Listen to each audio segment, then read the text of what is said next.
Welcome to Larry the Alchemist, and welcome to another edition of Sabbath Sunday. This is where Darin and I get together with you on Sundays to talk all things Black Sabbath. And on today's episode, we're going to be talking about the new reissue of the Reunion live album. I believe this is the first time that it is on vinyl, and they didn't. Officially, What's that?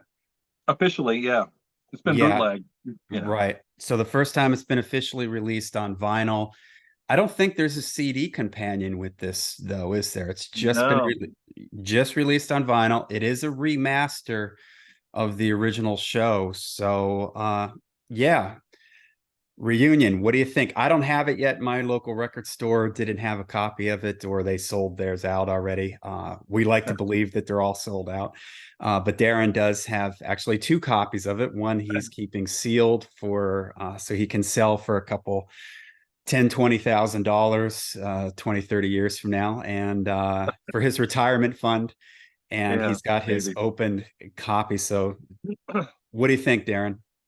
I like it. It's a great package. It curious that they decided to release it now after all these years, 1998. It was his 25 years. Is that its 25th anniversary? In fact, I was shocked. I forgot to mention that it is on streaming. It is on the Yeah, streaming services, the right. remastered version, the original version, plus this remastered version. And on the streaming service, you only get the little picture of the cover.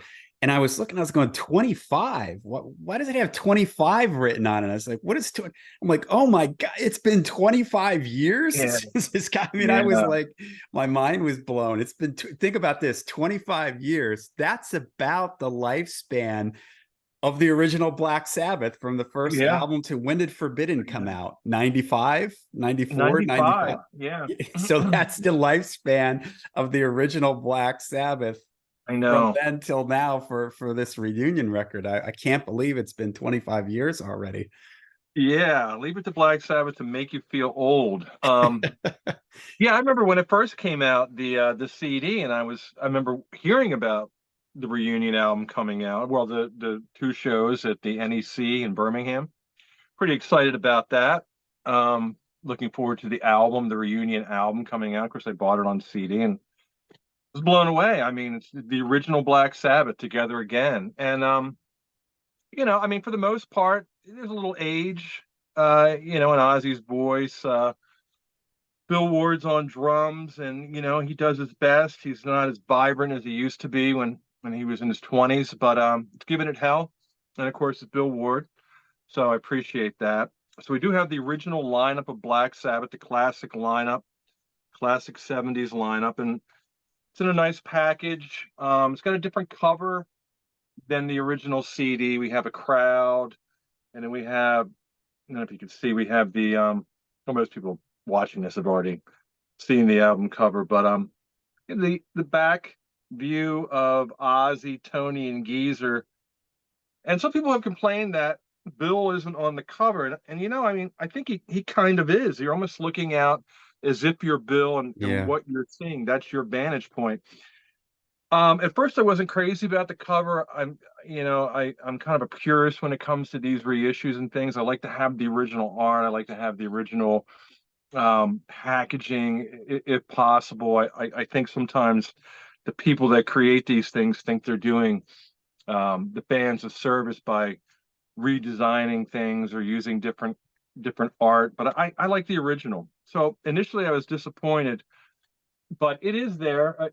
This demon Yeah. shield thing was and is the cover of the original reunion CD, and it's pushed up here to the top, and then you have the crowd. And I think it's pretty cool because it's really tribute to the fans, and who's on the cover. The fans are on the cover, and I dig that. I mean, I think that that's probably the intent, and I can get behind that. What I don't like about it is that I mean, I appreciate that it's three records, but what always annoys me, and I guess it's kind of nitpicky, we have a sleeve here, we have a sleeve at the end, and here's the gatefold for those who haven't seen it. It's the band circa 1998. So we have a sleeve here and a sleeve here, and in the center you have to slide the second record in, and that's Yeah. always a pain. I hate that. My only complaint, as far as the packaging, I almost would rather it have been a box set, 3 separate records. Give me a poster, give me a book of some sort, liner Yeah. notes, And there could have whatever. easily have been like a story about the reunion, Sure. they could have written up the backstory of how the reunion came to be. And this concert was in a Birmingham, right? So it's sort Yeah, of like a home, reunion show. There was a huge build up towards it. They could have written a lot on what surrounded this concert, what led up to this concert, the concert itself. sure. Yeah, there's a whole backstory behind it, I'm sure. And it kind of started. I think they tried to have a reunion in '95, and that kind of sputtered out. Of course, the first reunion, so to speak, was at JFK in Philadelphia in 1985. They tried it again. Well, they had at the very end of the No More Tours show, which was supposed to be the No More Tours. Of course, that was a '91. I think it was 90. Was it 91? 91 or 93? I think it was Yeah, actually 91. probably 90. Yeah, because no more tears came out in 90, I think, or 90. So yeah, probably like 91, 92. So that was when the original band took the stage at the end of Ozzy's No More Tours, the last show. Of course, Dio was with them at the time, and we all know that Dio got angry at the fact that they had agreed to do this. He refused, left the band. So then they tried to get back together. Well, they got back with Tony Martin, did that for a while. And you got to kind of feel bad for Tony Martin because he's kind of like the ugly girlfriend they call up when they're whatever. And then he hangs in there until they get an offer or some sort of idea to try to get the original lineup back together. And we've talked about that, and not to go off on a tangent, but it really greatly overshadows the whole Tony Martin era of the band. It almost feels like it's the band on temporary status until something better comes along, until Dio comes back, or until they have an Yeah. opportunity to get back with Ozzy. It's really unfair to the Tony Martin era. But anyway, I digress. So 1998, they got it together. They did the 2 shows. They recorded the 2 shows, took the best cuts, and we have a really good song selection. Of course, we got War Pigs, but we've got Behind the Wall Sleep, NIB's The Usual Suspect, Berries Wear Boots, Electric Funeral, pretty cool. Hmm. Sweet Leaf, Spiral Architect, Hmm. kind of a deep cut. Into the Void, Snowblind, Sabbath Bloody Sabbath. I think when one of our recent, well, either a video or a podcast, we had talked about the band, has the band ever done Sabbath Bloody Sabbath live? And of course, they didn't in the '70s, but they do it here. It's not that great. Yeah, Ozzy does Ozzy it, changes the melody a little bit, and I don't even think they do the whole "Where can you run to?" no, they Right? They skip sort of that. bail out on that whole section. Yeah, But but they do it, and that's pretty cool. Orchid going into Lord of this World, pretty cool. Dirty Women, of course, Black Sabbath. Uh, and then we go on to side 3. Starts off with Iron Man, Children of the Grave, Paranoid, and that's where the live stuff ends. We have 2 studio tracks, Psycho Man and Selling My Soul. And then we have 2 remixes of the same 2 songs by Danny Saber, who I'm not familiar with, but the remixes are cool. I did like the original studio tracks. I know a lot of people didn't really seem to care for them, and a lot of harsh words about those 2 songs. I like Psycho Man. The lyrics are kind of basic for Geezer, but I like when it gets into that chugging riff towards the middle, from the middle towards the end. I think that's pretty cool. Selling My Soul, not that great. It's okay. Um, and I think that there's a drum machine on that. I don't think Bill actually plays on the song Selling My Soul, but he does play on Psycho Man. So it's cool to hear the original band for the first time in a long time. in the studio with a new song. As far as the sound goes, I think it sounds great. I like that it is split into three records. Um, it's not there's not too much music on each side. There's more space between the grooves, so it has more of an open sound. I mean, you put this on, you have a decent stereo. It fills a room full of sound. Geezer sounds awesome. You can really hear the bass. The bass is really, really clear and Yeah. full. Tony sounds great. Overall, it's a great mix and it's a really good master. Very clean and very full. I have absolutely no complaints. Actually, I would say that it kind of surpassed my expectations. I thought, well, it's probably going to be digitally sourced. It's going to be digital to record the way a lot of things are, and it's not going to have a lot of dynamics, or it's going to basically sound like you're listening to the CD.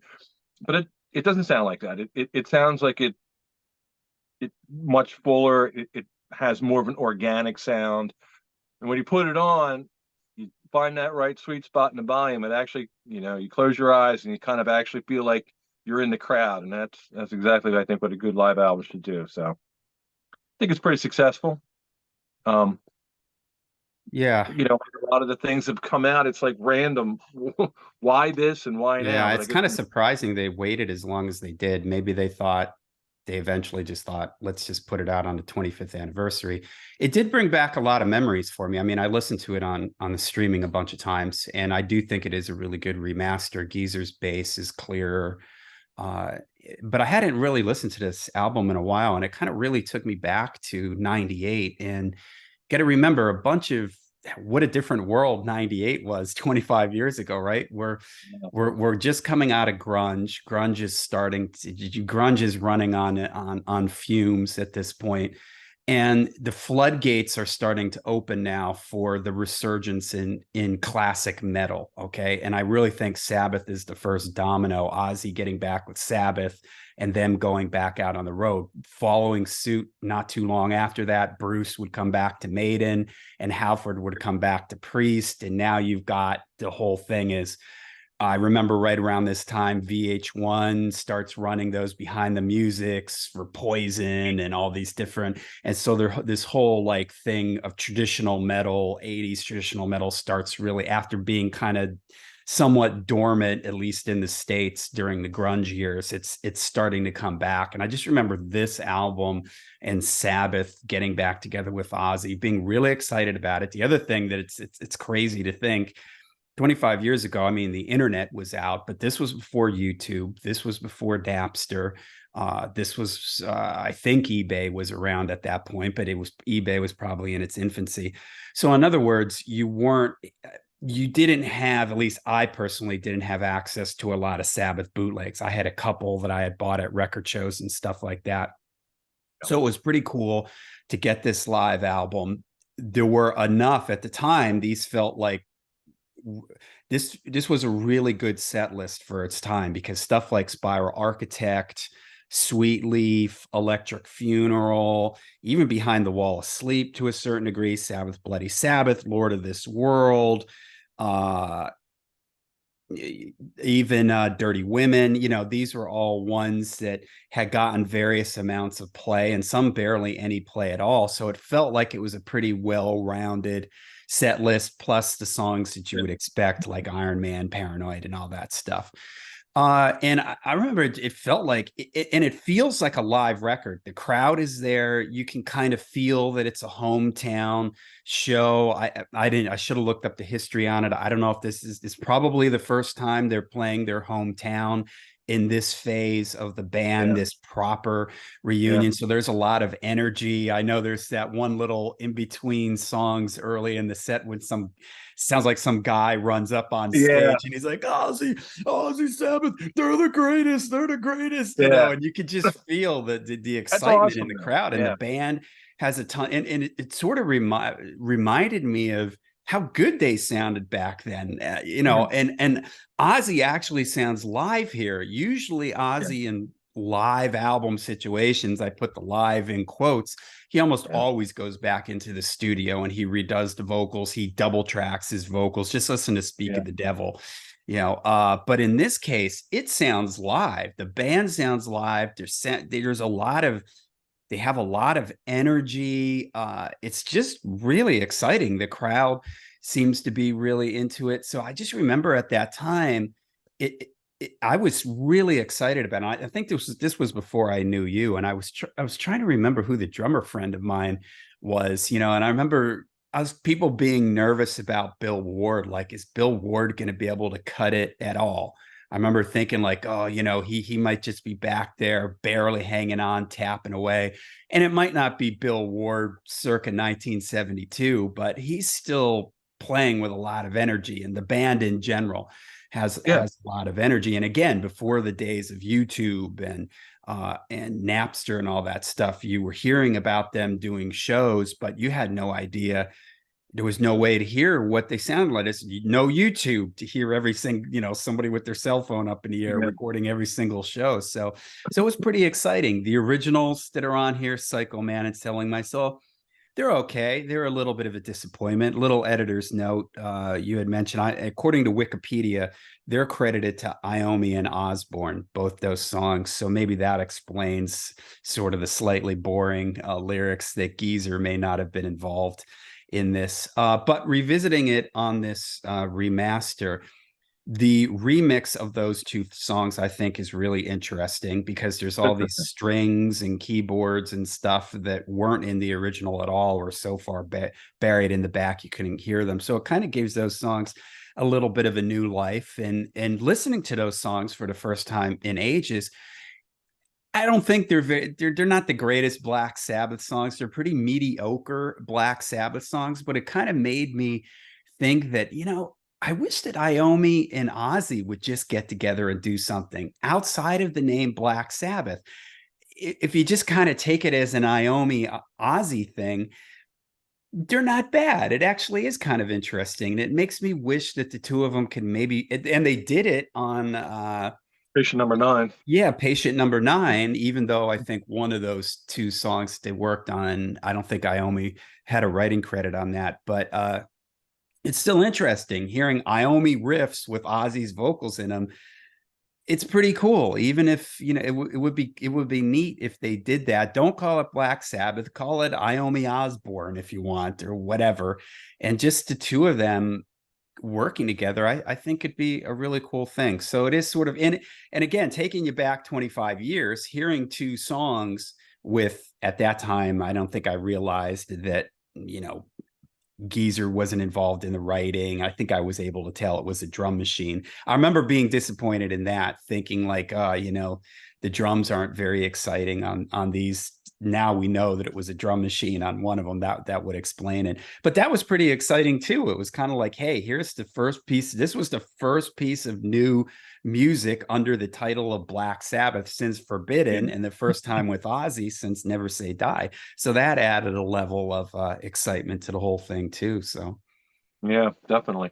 And now listening to these after so many years, and I really didn't listen to Reunion for a long time. I don't generally listen to CDs. Anything I have on CD, I also have on vinyl, and I prefer to listen to things on vinyl. So I didn't have Reunion on vinyl, so I didn't listen to it. And so this is the first, getting this album is the first time I've actually listened to it in a very long time. And listening to these studio tracks, I wasn't really crazy about them initially either, but now when I compare them to the material on 13, I'm like, oh my God, they're so much better. And they're not very good, to give you an idea where I am with my attitude towards 13. But yeah, I kind of forgot about those two studio tracks, Psycho Man and Selling My Soul. So it was cool hearing them again. I wasn't like, I don't think I liked them any more than I did back then. I think most of my appreciation for those songs was just based on the fact that it was Iommi, Tony Iommi's guitar yeah, and Ozzy's voice, and I yeah, assumed it was Bill Ward and Geezer Butler playing. So other than that, I mean, it is what it is. It's okay. yeah. Yeah. All So right. Well, there's our thoughts on the new reunion reissue. Let us know out there what you guys think. Let us know how you reacted, your memories of this album. Where were you when Black Sabbath got together back in 19 98, 25 years ago. What are your memories of the original? Have you heard the reissue? What do you think of it? Let us know in the comments down below. Make sure you check out our podcast, and we'll see you at the next Sabbath Sunday.